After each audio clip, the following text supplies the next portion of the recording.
আমি অনেক খেলা দিই কি দিয়া আমার তো কেটা দিয়ে গেছিন বিশ্বকাপের ব্রাজিলের সাপোর্টার আমি হলো আমার তো পেটে বাত নাই আমি কি দিয়া খেলা দিই মনের মধ্যে আনন্দ যে আনন্দটা দিয়ে আমরা খেলা দেখলাম হলে এই আনন্দ তো কাল বৈশাখে আমরা লয়ে গেছে গা।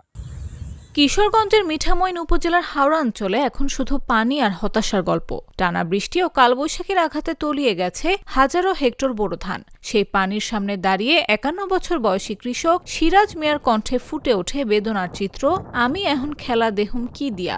আমি অনেক খেলা দিই কি দিয়া আমার তো কেটা দিয়ে গেছিন বিশ্বকাপের ব্রাজিলের সাপোর্টার আমি আমার সাপোর্টার হইলে গেম দিব খেলা যদি সামনে আই টিভি থাকবো চললে আমার তো আমার চোখ বুন যায় কারণ হলো আমার তো পেটে বাত নাই আমি কি দিয়া খেলা দিহুম খেলা দেওয়ার তো আমার কোনো মনের মেঝে উৎসাহ নাই মনের মেঝে আনন্দ যে আনন্দটা দিয়ে আমরা খেলা দেখলাম হলে এই আনন্দ তো কাল বৈশাখে আমরা লয়ে গেছে গা।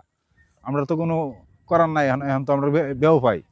দীর্ঘ 25 থেকে 30 বছর ধরে ব্রাজিল দলের সমর্থক সিরাজ মিয়া একসময় বিশ্বকাপ এলেই উৎসবে মেতে উঠতেন। হলুদ জার্সি পরে কাজের ফাঁকে কিংবা রাত জেগে খেলা দেখতেন। কিন্তু এবার চিত্র ভিন্ন।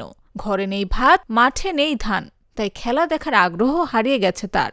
ব্রাজিলের সাপোর্টার করতেছি মনে করেন যে আজকে মনে অন্তত পক্ষে 25-30 বছর ধরে চিনতাম এই রোনাল্ডোরও চিনতাম, পেলেরও চিনতাম। আমরা তো মুখ্য মানুষ, তার আর বেশি নাম টাম জানছি না।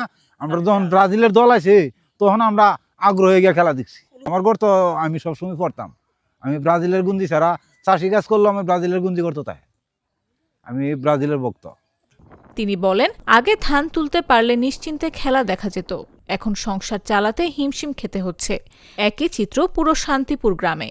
মানুষের মুখে নেই হাসি, নেই কোনো উৎসবের আমেজ। শান্তিপুরের মানুষের শান্তি নাই, কাল বৈশাখে শান্তি কেড়ে নিছি।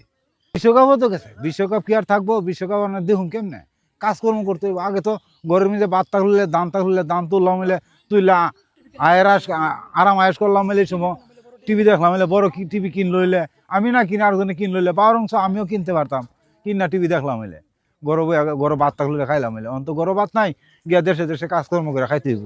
বিশ্বকাপ দেখুন কেমনে। কৃষি সম্প্রসারণ অধিদপ্তর জানায়, কয়েকদিনের টানা বৃষ্টিতে জেলায় প্রায় 5000 হেক্টর জমির ধান পানির নিচে তলিয়ে গেছে। ফলে হাওর জুড়ে বিরাজ করছে চরম হতাশা। কৃষকদের এখন বেঁচে থাকাই সবচেয়ে বড় লড়াই। নিউজ ডেস্ক, জাগো নিউজ।